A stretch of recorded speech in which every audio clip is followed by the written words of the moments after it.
esforzaste por sacarme una sonrisa. Este mensaje. Bien, vamos a tener la oportunidad de seguir estudiando palabra de Dios, pero siempre quiero pedirles de favor que inclinen su rostro. Vamos a pedirle al Señor que nos guíe, porque es su palabra la que vamos a hablar y Él nos debe guiar para poder estudiarlo de manera correcta. Por favor, inclinen su rostro, vamos a orar. Querido buen Padre, gracias.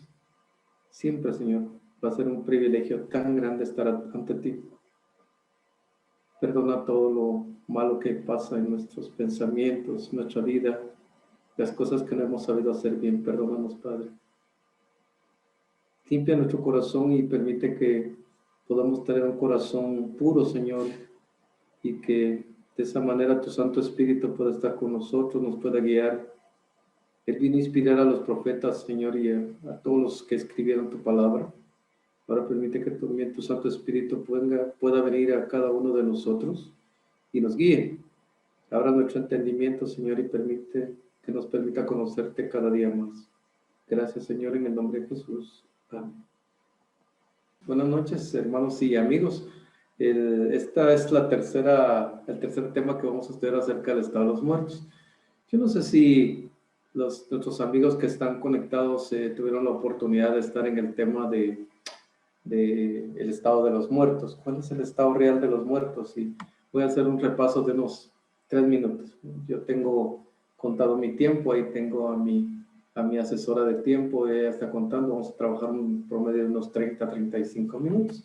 Así que solo quisiera recordarles, se recuerdan que cuando estudiamos el estado de los muertos, comenzamos en cómo fue formada la vida, y dice, estoy leyendo de la versión Reina Valera del 60, dice, entonces, estoy en Génesis 1:26, entonces dijo Dios, hagamos al hombre a nuestra imagen, conforme a nuestra semejanza, y señaló en los peces del mar, en las aves de los cielos, en las bestias, en toda la tierra y en todo animal que se arrastra sobre la tierra. Y entonces dice, y creó Dios al hombre a su imagen, a imagen de Dios lo creó, varón y hembra los hizo, dice. Así que el Señor Jesús nos hizo al principio, Él nos creó en sus manos, y dice que creó a Dios y sopló en nuestra nariz un aliento de vida, dice. O sea que realmente el que nos hizo fue el Señor Jesús. Luego de que moldeó al hombre, dice, sopló en su nariz aliento de vida. Ese es cómo se formó el hombre. Entonces tendríamos que ver que lo contrario, la muerte, dice Eclesiastés, que es lo contrario. Solamente se separan esos dos elementos, que es el polvo de la tierra y el espíritu, que ya lo explicamos, no es un juguito que tenga alitas y que al momento de morir va a salir de mí, sino simplemente es ese soplo de vida que en hebreo se llama ruaj. Esa es la unión del soplo de vida que insufló Dios en la nariz de Adán, y el polvo con el que formó su cuerpo. Eso hizo que llegáramos a ser un ser viviente, y nosotros también en otras versiones dice llegamos a ser un alma viviente. Pero al final el Señor dice que la muerte es el proceso contrario. Dice, y el polvo vuelva a la tierra como era. O sea, el Señor Jesús tomó polvo de la tierra, formó al hombre en sus manos y hizo, sopló en su nariz aliento de vida. Y ahí es donde Adán empezó a respirar y vivió. Pero la muerte, dice Eclesiastés 12:7, al final es, y el polvo vuelve a la tierra, ¿cierto? ¿No? Cuando nosotros morimos y regresamos a la tierra, pues nuestro cadáver llega a descomponerse de tal manera que en un proceso de un par de años llegamos a ser otra vez polvo, llegamos a ser tierra otra vez. Y dice, y el espíritu vuelva a Dios que lo dio, y esto es lo que ha dado mucha confusión. Dice, y el espíritu vuelva a Dios quien lo dio, pero ese espíritu realmente que está regresando a Dios no es nada más que el espíritu, el ruaj, esa energía que el Señor insufló en el cuerpo de Adán para poder vivir. Tuve la oportunidad de enviarles algunos versículos, no sé si los pudieron leer, pero en Salmos y en otros lugares explica mucho más detalles el estatus de la muerte. ¿Qué es lo que pasa en el estado de la muerte? Pues solo estamos en un periodo de un sueño. Y si estamos en un periodo de un sueño, así lo llamó Jesús, lo reafirmó Jesús, perdón, en el Nuevo Testamento, entonces luego va a haber un despertar. Si estamos durmiendo, va a haber un despertar. O sea que al final la muerte es un periodo donde uno está durmiendo y vamos a ser resucitados. Dice, va a haber un momento para la resurrección de todos, que es, eso sucede, dice San Juan 5:29, al final de los tiempos va a venir el Señor Jesús y va a resucitar a todos los que murieron en él. Muy bien, ese es en resumen qué es la vida y qué es la muerte. Yo sé que a veces estos pensamientos y estas cosas que estamos compartiendo con ustedes a veces difieren en lo que hemos traído desde que somos niños o desde que crecimos, de lo que aprendimos en la iglesia a la que pertenecemos o como sea. Entendemos, como dice el concepto popular, es de que en el momento de morir, unos se van al cielo y otros se van al infierno. Los que fueron buenos al cielo y los que fueron malos al infierno. Y una de las parábolas o uno de los textos especiales que tiene este concepto es esta, la parábola de Rico y Lázaro. Por eso la vamos a estudiar, solo para que vean de que si entendimos de que el proceso de la vida es polvo de la tierra, ruah, se formó la vida, y la muerte lo contrario, el Señor regresa ese aliento de vida y el polvo vuelve a la tierra, nosotros nos quedamos en un estatus de un sueño para un día despertar. Entonces vamos a estudiar bajo ese concepto la parábola de Rico y Lázaro, que como les comento, la mayoría de la cristiandad toma este texto para explicar de que existe un cielo y un infierno. Obviamente sí existe cielo, infierno no existe actualmente, ese es un tema que viene después. Yo voy a hacer una pausa aquí, va a entrar el tema del infierno y luego voy a regresar con ustedes para explicarles qué sucede en la segunda venida de Jesús. ¿Qué pasa? ¿Cómo nos van a despertar? ¿Cuándo nos van a despertar? Aunque no tenemos una fecha, pues, pero ¿cómo va a suceder el evento de cuando nosotros tengamos que ser llamados a la resurrección? Entonces, como les digo, el infierno, pues, va a existir, sí va a suceder, pero ese tema se lo vamos a dejar a nuestro hermano, el que le toca el tema. Muy bien, vamos con la parábola de Rico y Lázaro. Y esto dice en la parábola del Rico y Lázaro. ¿Qué dice la parábola de Rico y Lázaro? Dice, había un hombre, vamos a leerlo juntos. Había un hombre rico que se vestía de púrpura. Y se recuerdan que los que se vestían de púrpura solo era la gente que tenía mucho dinero.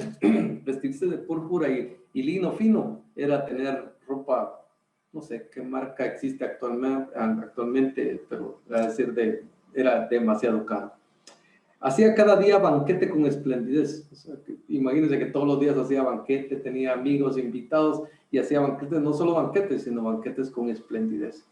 Había también, dice el verso 20, había también un mendigo llamado Lázaro, que estaba echado a la puerta de aquel lleno de llagas, y ansiaba saciarse de las migajas que caían de la mesa del rico, y aún los perros venían y le lamían las llagas. Aconteció que murió el mendigo y fue llevado por los ángeles al seno de Abraham, y murió también el rico y fue sepultado. Ojo a esto, ahí vamos a hablar de todos estos detalles. Y en el Hades, dice, bueno, en algunas versiones dice, y en el infierno, alzó sus ojos estando en tormentos y vio de lejos a Abraham y a Lázaro que estaba en su seno. Entonces él, dando voces, dijo, Padre Abraham, ten misericordia de mí, envía a Lázaro para que moje la punta de su dedo en agua y refresque mi lengua, porque estoy atormentado en esta llama. Pero Abraham le dijo, hijo, acuérdate que recibiste tus bienes en tu vida, y Lázaro también males, pero ahora este es consolado aquí y tú atormentado. Además de todo esto, una gran cima está puesta entre nosotros y vosotros, de manera que los que quisieren pasar de aquí a vosotros no pueden, ni de allá pasar acá. Entonces le digo, te ruego pues, Padre, que le envíes a la casa de mi padre, porque tengo 5 hermanos para que les testifique, a fin de que no vengan ellos también a este lugar de tormento. Y Abraham le dijo, a Moisés y a los profetas tienen, óigalos. Él entonces dijo, no, padre Abraham, pero si alguno fuere a ellos de entre los muertos, se arrepentirán.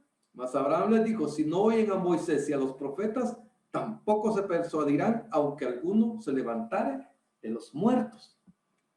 Vieron que la historia parecería dar a entender de que existe un cielo, existe un infierno, y que el rico se fue al infierno y el mendigo, el que estaba enfermo, Lázaro, se fue al cielo. Y el rico estaba siendo atormentado en las llamas del infierno y Lázaro estaba pues disfrutando de la paz del cielo. Bueno, aquí vamos a ir explicando todos esos pequeños detalles, pero vamos a comenzar porque es importante que vean que es una, como les decía, todo esto que acabamos de leer lo toman toda la iglesia cristiana en general para explicar que existe un cielo y un infierno. Pues hoy vamos a tratar de estudiar con ustedes. Vean, aquí viene la parte de los conceptos básicos que son importantes para estudiar este tema.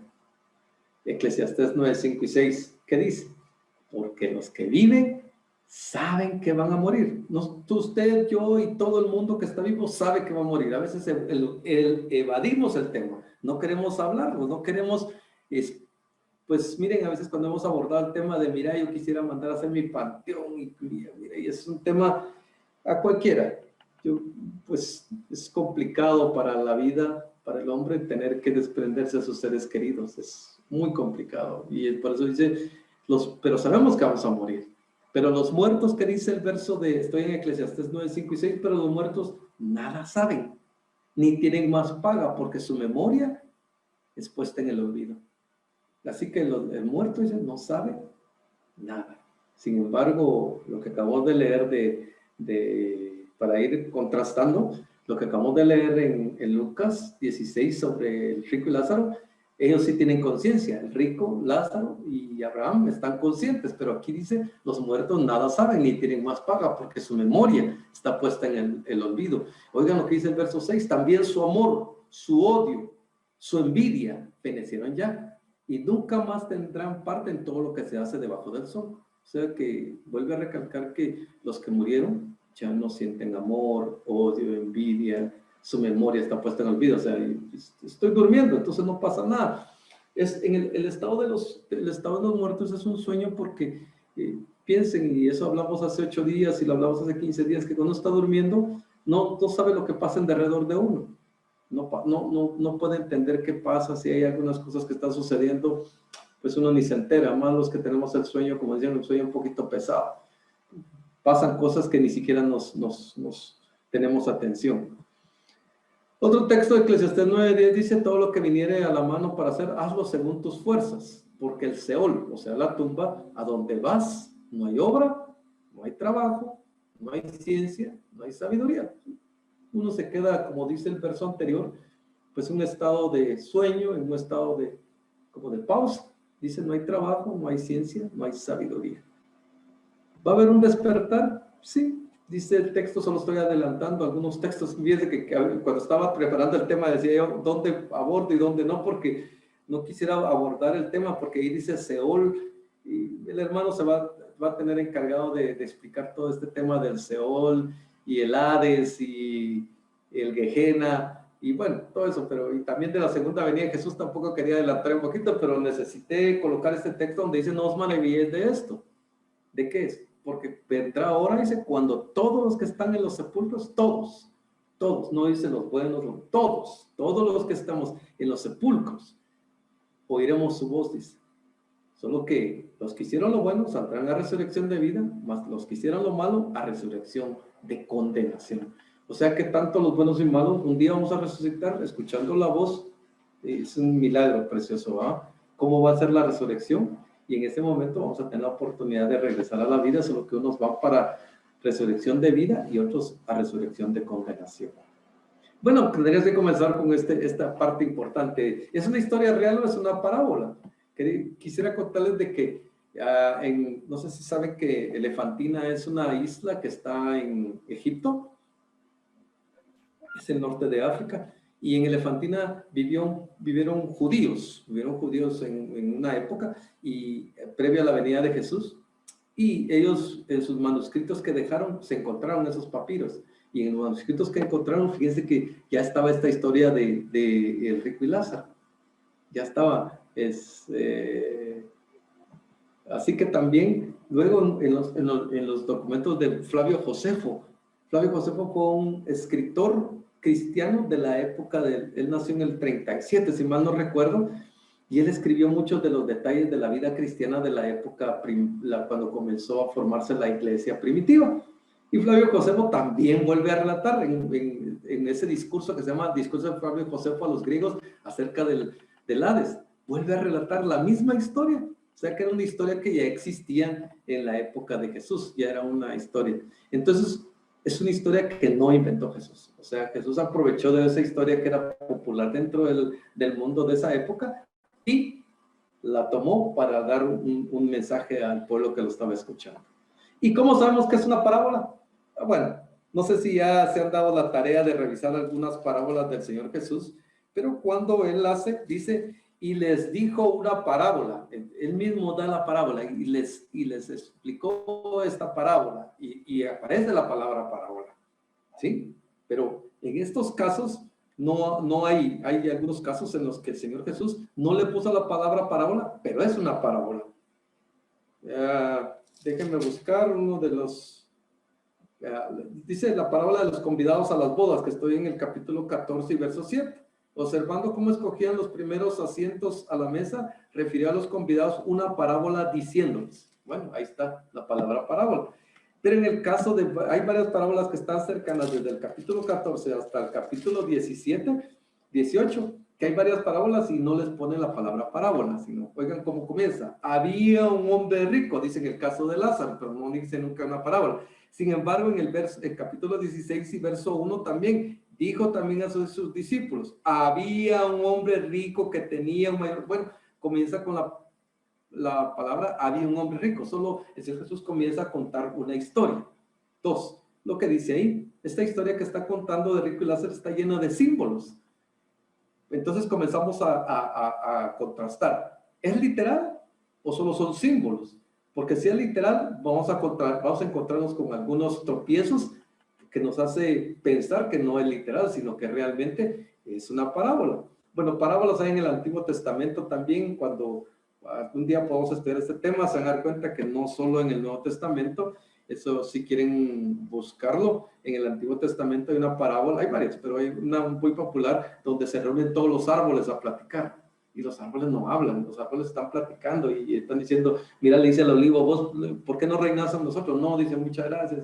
Al vid, no, tampoco. Y a la zarza es la única que acepta ser el rey de todas las plantaciones, de todas las plantas, perdón. Entonces, esto es lo que es importante en esto. Entonces, ¿cuál es el propósito de una parábola?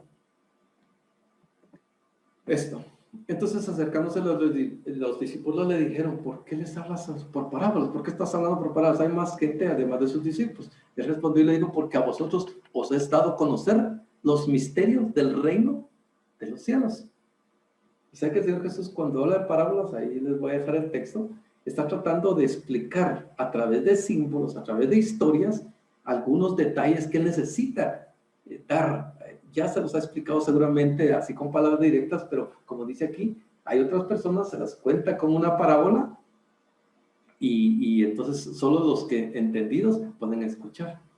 No sé si se han dado cuenta cuando los adultos estamos reunidos y hay algún tema que tratar y que no necesitamos que nuestros niños lo oigan. Dice, es que hay ropa tendida.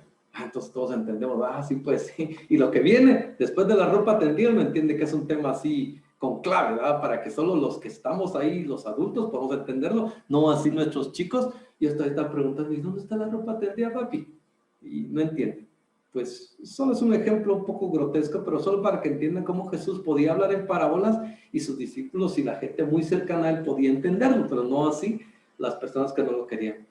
Pero también dice, pero por eso les hablo también por parábolas, porque viendo no ven, dice, oyendo no oyen ni entienden.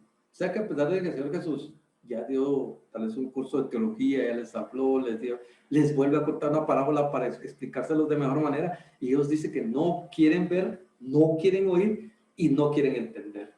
De manera que se cumpla la profecía de Isaías, donde dice, de oído oiréis y no entenderéis, y viendo veréis, y no percibiréis. Este es un detalle bien importante a la hora de estudiar una parábola. Solo era un paréntesis, a pesar de que ya me comí bastante tiempo, llevo 15 minutos. Prometí solo trabajar 35. ¿Qué es el seno de Abraham? En toda la historia se recuerdan de que al morir, Lázaro, vienen unos ángeles y se le van al seno de Abraham. ¿Es simbólico, literal? Pues es simple. Creo que no podría ser literal porque tendría que ser el pecho.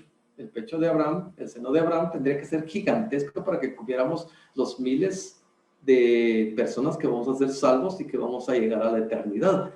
Entonces, pero esta era una expresión, seno de Abraham, en la época de Jesús lo utilizaban como el cielo, el paraíso. Otra palabra que utilizan frecuentemente es el paraíso, pero entre los judíos siempre hablaron del seno de Abraham. Se recuerdan de que especialmente los fariseos siempre decían, nosotros somos descendientes de Abraham. Nosotros venimos de nuestro padre Abraham, y padre Abraham, y padre Abraham. Entonces, ellos siempre utilizaron este texto para decir el seno de Abraham como el lugar donde es el paraíso de Dios. Entonces, en esta parte creo que no hay ningún problema. Lázaro fue premiado yendo al paraíso de Dios, o en esta palabra literal es donde dice el seno de Abraham. Un detalle que ya comenzamos a ver si realmente es literal o simbólico, si realmente es una parábola o es un texto para fundamentar una doctrina de que hay cielo, hay infierno y que se puede suceder. Se puede ver, dice, desde el cielo. No sé, dice, se recuerdan que alzando los ojos, dice, estoy en el verso 23, y en el Hades alzó sus ojos estando en tormentos y vio de lejos a Abraham y a Lázaro. Dice. O sea que parece ser que el cielo está relativamente cerca, porque está Lázaro y está el rico y se pueden ver mutuamente. Pero entonces piensen en una distancia relativamente corta o larga para poder ver a la persona, para poder distinguir. Bueno, los que usamos lentes ya no podemos distinguir más allá de creo que de una cuadra, sino tendría que ser una distancia más cerca, pero los chicos teniendo unos ojos así muy frescos pueden ver a unos 200, 300 metros. Pero entonces parece ser aquí, ven cómo se empieza a romper la parte simbólica o literal, porque si fuera literal, entonces parece ser que hay una manera de poder ver desde el cielo hasta el infierno.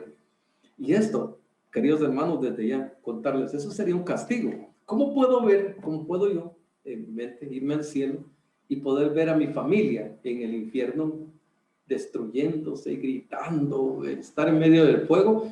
Entonces, al final el cielo, ni el infierno es un lugar de paz, o el cielo es un lugar de indiferencia.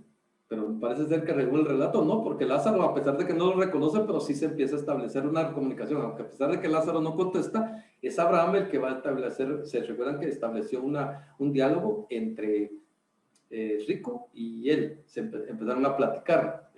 Bueno, obviamente tampoco vamos a inferir, ¿verdad? De decir, miren, habían telecomunicaciones, había esto, había lo otro, había internet. No se puede. Pero parece ser que es un lugar relativamente cercano para poder comunicarse, como dice el medio de comunicación. Ya bien, entonces comienza a discutir uno, ¿es literal o simbólico? Miren, otro, se puede hablar, dice el verso 25, incluso desde el 24 le dice, Padre Abraham, ten misericordia de mí y envía a Lázaro. Sé que comienza el diálogo, de ahí en adelante comienza un diálogo entre entre el rico y Abraham. Entonces, parece ser que entonces el cielo y el infierno están bien cerquita para poder escucharse mutuamente, para poder tener una cercanía tan que pueda escucharse y verse mutuamente y poder establecer un diálogo. Bueno. Otro detalle, que para que vean de que solo es una parábola y de la cual vamos a extraer algunos mensajes que parece ser que los han cambiado un poquito, dice Padre Abraham. O sea, el rico no está hablando con Dios, sino está hablando con Abraham. Es que el pueblo judío era muy aferrado a sus raíces, y su raíz era el Padre Abraham. Entonces, parece ser que como que le tiene más confianza a Abraham, el rico, que al mismo Dios, porque debió haber establecido, si Dios está en el cielo, debió haber establecido una comunicación entre él y Dios, o como que Abraham fuera un inter ahí para poder platicar con él. Y al decirle Padre Abraham, está reconociendo que quien está, el rico, es un judío, porque solo los judíos, digamos los egipcios y todos los pueblos de alrededor no le decían Padre Abraham, solo el pueblo judío le llamaba Padre Abraham. Pero en estos textos que leímos dice, pero Padre Abraham, ¿sí? Padre Abraham, repite varias veces, Padre Abraham. Entonces, parece ser que entonces vamos a ir descubriendo un detalle, que esta parábola tiene una dirección, y se los voy a decir antes de llegar a las conclusiones, pero se los voy a anticipar. En el capítulo 16, y en el verso 14, se recuerdan que en el verso 16 hay una parábola, hay un inter y hay otra parábola. La primera parábola es del mayordomo infiel y la segunda es del rico y Lázaro. En ese inter, oigan lo que se dice en el verso 14. Y oían también todas estas cosas los fariseos, que eran ávaros y se burlaban de él. O sea que, ¿quién es el parte del público que está metida para escuchar esta parábola? ¿A quién va dirigida? A los fariseos, en general al pueblo judío, pero muy especialmente a los fariseos, porque dice, estos eran ávaros. Estas dos parábolas que estamos hablando habla de economía, habla de dinero, pero vamos a detallar un poquito más. Entonces, por eso es que se recalca de que esta parábola tenía una dirección mucha hacia el pueblo judío y a los fariseos, pero también tiene un mensaje para nosotros en este tiempo del fin. Dice ahí, moje su dedo para refrescar mi lengua. Se recuerda de que el rico está en medio de las llamas y tiene sed, obviamente, metido entre en ese tormento. Dice, entonces le digo, Padre Abraham, ten misericordia de mí, envía a Lázaro para que moje la punta de su dedo en agua y refresque mi lengua, porque estoy atormentado en esta llama. Un segundo. Si a veces cuando uno tiene sed aquí por el calor que vivimos, ¿cuánta agua necesito para refrescarme? ¿Cuánto? Pues, tal vez 1 litro de agua, medio litro. Se ve cuando uno está sudando, uno agarra un vaso de agua fría y uno se deleita de ver cómo el agua fría entra en el cuerpo para refrescarlo. Bueno, pero aquí en este caso se dice, moje su dedo y refresque mi lengua. Si lo miráramos literal, significa que cuando Lázaro pudiera meter su dedo en el vaso con agua y fuera hasta el infierno a tocar a la lengua, ya, con el calor que hay en el infierno, pues antes de llegar se esfumaría esa agua, se evaporaría. Entonces seguimos discutiendo, ¿es literal o es simbólico? Tiene un mensaje esta parábola, queridos hermanos, y ahí vamos a llegar. Pero solo estoy describiendo todos esos detalles donde se habla de detalles de cosas y de algo muy específico que tiene la parábola, que parece no ser muy cuadrante con el concepto de que en el momento de morir voy al cielo o voy al infierno, por todos estos detalles que estamos viendo. Hay más. Este es otro. Hay una gran cima, dice. ¿Se recuerdan? Además de eso, dice, estoy en el verso 26, además de todo esto, una gran cima está puesta entre nosotros y vosotros. O sea, ¿qué es una cima? Es un abismo. Hay un abismo entre ustedes y nosotros. Entonces, parece ser que ese abismo es tan grande, pero si hay una manera de comunicarse, hay una manera de hablar entre Abraham y el rico, que Lázaro está escuchando, y pueden verse. Pero aquí también vuelve a aclarar Abraham y le dice, no, le dice, hay una gran cima en medio de nosotros, de tal manera, dice, de tal manera que los que quisieran pasar de aquí donde estoy yo, dice Abraham, a vosotros no pueden, ni de allá para acá. Entonces, otra vez vuelvo a preguntar, ¿dónde está? Si esto es cierto, si es literal, parece ser que el infierno estaría muy cerca del cielo, allá en la eternidad. Perdón, está el cielo y parece ser que el infierno está allá, pero siempre en nuestra mente y lo que nos han explicado es que el infierno está aquí en la tierra, en alguna parte de la profundidad de nuestro planeta.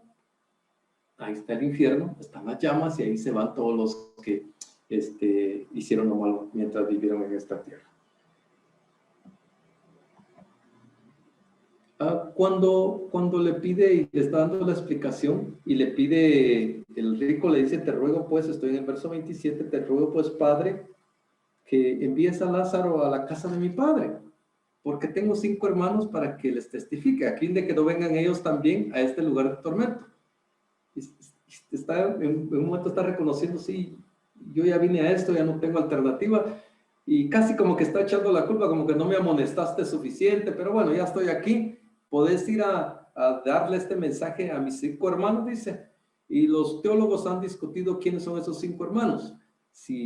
Y entendido bien de que esta parábola estaba dirigido al pueblo judío, especialmente a los fariseos tenían otros hermanos. En esa época de Jesús habían 5 hermanos que, pues, de los que los teólogos han estudiado, que podrían ser todas las corrientes que existían, aparte de los fariseos, los saduceos, todos esos grupos pequeños que existían en esa época, fueran parte de esos 5. Y él está pidiendo que por favor les vayan a testificar, a fin de que no vengan también a este lugar de tormento.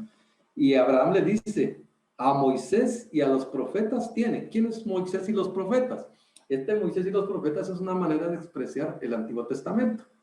Cuando ustedes lean el Nuevo Testamento, cada vez que refieran Moisés y los profetas, están hablando del Antiguo Testamento. Dice Moisés, profeta, los salmos, ¿sí? Esa es una manera de decir en el Antiguo Testamento, de los escritos del Nuevo Testamento. Dice a Moisés y a los profetas, o sea, ustedes tienen el Antiguo Testamento, lo que nosotros llamamos el Antiguo Testamento. Ustedes lo tienen, dice, óiganlos. O sea, lo que remarca aquí Abraham les dice, óiganlos. Como quien dice, tu atención a Moisés y a los profetas. Ahí estaba escrito lo que iba a suceder en este momento de la muerte. Ya vamos a llegar a las conclusiones y vamos a aclarar este punto mucho más. Dice, entonces él dice, no, dice, si, no, Padre Abraham, dice en el verso 30, pero si alguno fuere a ellos de entre los muertos, se arrepentirán. O sea, lo que está pidiendo es de que vaya alguien, vaya Lázaro, les hable y les hable, gracias, le hable a sus hermanos, pero hay una prohibición, queridos hermanos, si estamos claros, por eso aclaré al principio y me robé unos minutos, era para aclarar el estatus de los muertos que están durmiendo. Entonces, ¿cómo pues está pidiendo este rico de que alguien vaya? Si conoce el Antiguo Testamento, a Moisés y los profetas, ¿por qué le está diciendo que vaya Lázaro y hable con sus hermanos? Y esto no es posible. Deuteronomios y Levíticos es muy claro. Dice Deuteronomios que el Señor prohíbe a su pueblo que consulte a los muertos. No se puede, le dice, no se puede consultar a los muertos, ni a adivinos, ni a agoreros, a nada de eso. Dice, no pueden hacerlo. Incluso da sanciones tan delicadas como apedrearlos por hacer esa consulta. Entonces, ¿cómo es posible que el rico y Lázaro, que conocen a Moisés y a los profetas, perdón, el rico conoce a Moisés y los profetas y conoce la palabra de Dios, pero sin embargo está pidiendo que se haga algo en contra de la misma palabra de Dios? Eso no es posible, porque la misma palabra de Dios prohíbe esta comunicación.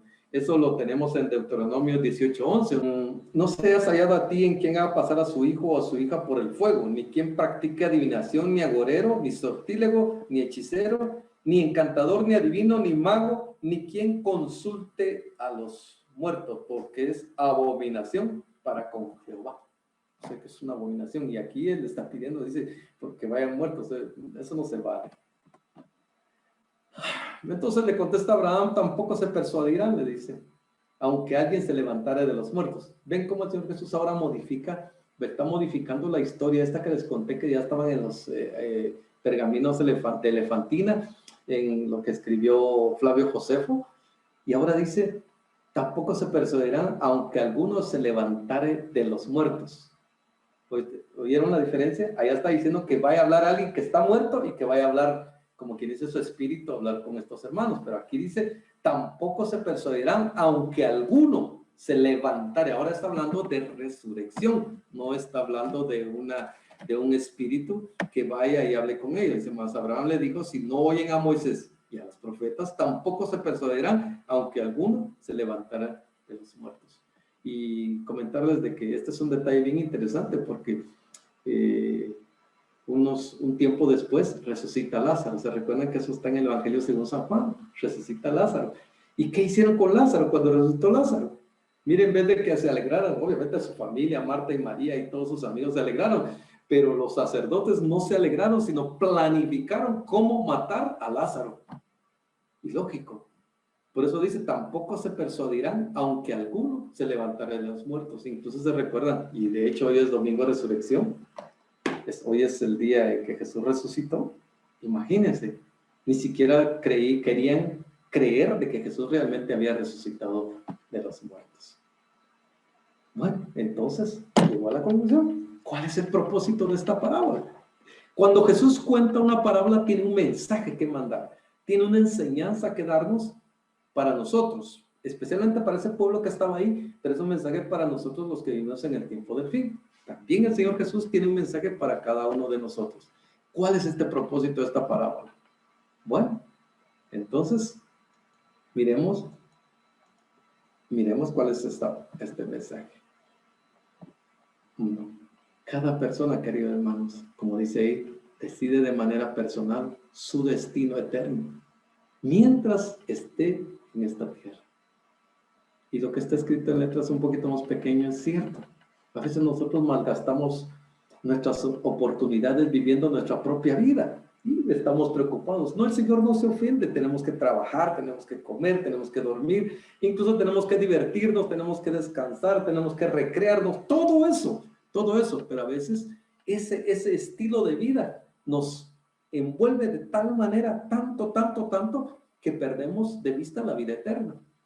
Y a veces nuestra vida, como en el caso de Rico y Lázaro, miren, pónganle atención a Rico y Lázaro. El rico tampoco era uno que estaba despreciando a Lázaro, porque no lo dijo, échenlo de mi casa, muchacha, que no me gusta verlo. No, sin embargo, tampoco hizo nada. A veces dice que hacía grandes banquetes todos los días. Entonces era millonario, podía hacer banquetes y tener amigos todos los días. Pero él estaba envuelto en su mundo económico próspero, que no le importaba nada, menos su vida eterna. Dos cosas tenía este rico, muy importante subrayarlo, que dos cosas tenía. Tenía la bendición de conocer a Dios y la bendición económica. Dos cosas que son claves.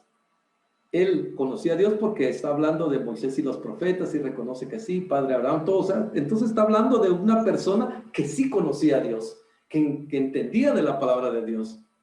Pero también Dios, además de eso, le dio la oportunidad de tener en sus manos recursos económicos. Ahora, esto de los recursos económicos, fíjense, que, queridos hermanos, de que Dios, al final en esta tierra solo somos sus mayordomos. No sé si entienden la palabra mayordomo, pero un mayordomo es una persona a la cual le confía a uno un bien para que lo cuide. Y después tiene que dar cuenta de eso, como un empleado de uno. Que uno le deja la tienda, mira, te voy a dejar la tienda, me la cuidas y cuando yo regrese hacemos cuentas. Pero usted confía de alguien así. Pero en el caso del rico y Lázaro, y como a todos nosotros en el mundo, el Señor nos ha confiado bienes. A mí, digamos, yo mensualmente pues obtengo un salario. El Señor a través de ese salario me envía bendiciones económicas. Con ese salario puedo comprar comida, puedo comprar esto, pagar la colegiatura de mi hija, hacer todos mis gastos.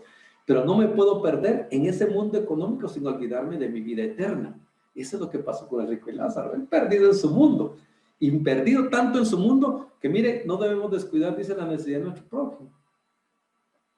Él podía aliviar los sufrimientos de su prójimo, ¿sí o no? ¿Cuánto tenía? Si él hacía banquetes todos los días, eso significa que tenía tanto dinero que podía derrochar haciendo comida para tanta gente. ¿Qué le iba a quitar darle comida todos los días, ropa y curar las heridas de Lázaro? Nada. Él dice, Lázaro, según relata aquí, tenía necesidad de comer de las migajas de lo que caía de la mesa del Señor. Imagínense que él vivía en su mundo, de lo que caía, digamos, de las sobras, de lo que tiraban, de eso comía él. Y así que, imagínense, él pudo aliviar los sufrimientos de su prójimo, pero no, como hoy lo hacemos muchos en este mundo. Pregúntese a usted mismo, ¿cómo se preocupa de su prójimo? Y no me vaya a preguntar, por favor, ¿quién es mi prójimo? Eso se lo pregunta al Señor Jesús. Dice, Señor, ¿quién es nuestro prójimo? Nuestro prójimo está en derredor de nosotros. Es nuestra familia, es nuestro vecino, es nuestros amigos. Hay gente lejana. Ojo, y les voy a hacer algo subrayado, pero muy grande. No significa que por cuidar de mi prójimo yo compre la vida eterna, porque la vida eterna no se puede comprar. La vida eterna solo se llega a través de la fe en Cristo Jesús, su sangre expiatoria. Digamos, en este periodo de la Semana Santa, murió el viernes, descansó el sábado y hoy domingo resucitó a través de esa sangre que se derramó en la cruz del Calvario y su resurrección. Es que nosotros podemos tener vida eterna. No se puede comprar, no hay manera, no. Por más que lo que haga usted, no va a poder ganarse la vida eterna por sus propios méritos. Los méritos se ganan a través de la sangre de Jesús. Sin embargo, sus hijos, que ya son salvos, deben ser transformados. O sea, no puedo vivir una vida cristiana en la que yo no me preocupe de mi prójimo. No tiene sentido, no encuadra en la mente de Jesús. El Señor Jesús dice, ¿se recuerdan el mandamiento cuando resume los 10 mandamientos? Ama, dice, ¿cómo dicen los 2 mandamientos? Amarás a tu Dios con todo tu corazón y con toda tu alma y a tu prójimo como a ti mismo. O sea que el Señor ve que mi prójimo es importante. Y ven que el prójimo aquí fue descuidadamente tratado por el rico. Algo que es bien importante de los mensajes que tiene esta parábola, queridos hermanos, es esto. Que Cristo desea que todos sus oyentes, todos los que están escuchando esta parábola, comprendan que es imposible, queridos hermanos, imposible que la salvación se obtenga después de la muerte. No hay una segunda oportunidad. Por eso leímos en Eclesiastés, todo lo que tengas que hacer, hazlo según tus fuerzas, mientras estés vivo. Porque la muerte donde vas no hay ciencia, no hay sabiduría, no hay amor, no hay odio, no hay nada, no hay decisión. De hecho, hay un texto que está en Salmo donde dice, y en la muerte, ¿quién te alabará? O sea, en la tumba también dice, ¿quién te alabará? Nadie. No puede haber una comunicación entre yo que haya muerto y Dios. Cristo, remarco este punto, o sea, desea que ustedes, yo y todos los que oigan, comprendamos que es imposible obtener una salvación después de la muerte. Así como se recuerdan que le dijo, se recuerdan de eso, se lo remarcó cuando le dice, hay una gran cima, eso estoy en el verso 26, además de todo esto hay una gran cima que está puesta entre nosotros, de tal manera que nadie puede pasar de aquí para allá. Le estaba dando a entender de que no puede cambiar la condición de nuestra, o soy salvo o me perdí, pero eso solo se obtiene mientras estoy vivo. Ya cuando muera, ya no puedo hacer ese cambio. Son de los mensajes que estaban en esta parábola. Esto es la parte en la que les decía de que un mayordomo, al final, 2 cosas de las que recibió bendición, y un mayordomo infiel es desperdicia, despilfarra todo. Miren, el Señor Jesús no está pidiendo ni un centavo. De Él es el oro, la plata y todo. Él podría hacer llegar todo lo que quisiera. Sin embargo, cuando a nosotros, sus hijos, nos confía recursos, es porque necesita que nosotros compartamos. A veces un mayordomo infiel y vivir una palabra de Dios así a medias, me hace vivir una religión a medias, pero no hay religión a medias. Realmente solo lo puse como porque es un concepto que se ha manejado. Una religión a medias no existe. O estamos con Jesús o no o estamos en contra de él. Estas decisiones que se tomen hoy, mañana y antes de morir, queridos hermanos, van a tener trascendencia en la vida eterna. Ese es el mensaje de esta parábola. Nosotros necesitamos entender que todo lo que podamos hacer y las cosas que vamos a hacer las vamos a ver mientras estemos en esta tierra. Lo que vayas a hacer después, pues ya no va a haber una segunda oportunidad, no hay manera de cambiar esa situación. Así que eso es lo que quería el Señor Jesús hablar y explicarnos en esta parábola. Sabía de que lo estaban escuchando los fariseos que eran ávaros, y se recuerdan que un avaro es una persona que le da tanta importancia al bien material. Para él su carro, su compu, su celular, no es malo, queridos hermanos. Por favor, no van a sacar malas conclusiones. Los ricos se van al infierno y los pobres se van al cielo. No es cierto. No es cierto. El Señor Jesús a sus hijos, hay personas que le ha dado recurso, y cuando llega ese recurso, esta persona que recibe esos bienes de parte de Dios los comparte. Pero miren cómo compartía este rico. Lo que se caía. Yo estoy compartiendo, Señor. Si mira, le doy las migajas, toda la basura, todo lo que sale del desperdicio. Como que dice, después del banquete, sobró un plato de comida. Denle a Lázaro ahí su platillo de comida para que no se muera. No, no se puede. ¿Cómo piensen volteen, piensen ustedes, no son el rico, sino son Lázaro? ¿Cómo recibirían? Obviamente con hambre, pues se comerían la comida, pero si a ustedes los invitan, digamos, van a una fiesta y todos comiendo y ustedes sentados ahí y nadie les pone, ¿qué si faltó, Hugo? Muchacho, llévenle algo de comer, vos si sobró algo ahí en el sartén, sí, vos aquí le voy a raspar algo del sartén. Ven, no se puede vivir una vida así. El Señor nos llama, de hecho nos hace sus mayordomos, nos envía sus recursos, la debemos preocupar por nuestro prójimo. Ese es un estilo de vida de un verdadero hijo del Señor. Pero, como les dije, nosotros no vamos a comprar la vida eterna siendo buena gente. O sea, si a partir de mañana va a empezar a regalar cosas o al que mire, al que no, tampoco. La vida eterna no se gana así. Se gana a través de la fe en Cristo Jesús. Pero sus hijos reflejan, por eso les está volviendo a decir a los ávaros lo que leí en el verso 14. Miren, les dice, ustedes son ávaros y no, por favor, para ustedes está esta parábola. Bueno, y ahí la cambiaron un poquito y la han cambiado para explicar que existe cielo e infierno. Obviamente, y les recalco, sí existe cielo. Sí existe cielo, es la morada del Señor y es lo que añoramos un día poder vivir junto a Él. ¿Hay infierno? Pues no lo hay. Y eso lo va a aclarar nuestro hermano que va a explicar el tema del infierno. Ahí estamos, queridos hermanos. Como les digo, fíjense que cuando se hablan temas así, yo siempre he pedido favor y les he invitado a que sean como los de Berea. Copien, anoten, si tienen inquietudes, investiguen, averigüen, estudien, háganlo. El Señor va a proveer la manera de cómo enviarles la información que necesitan para sus corazones inquietos.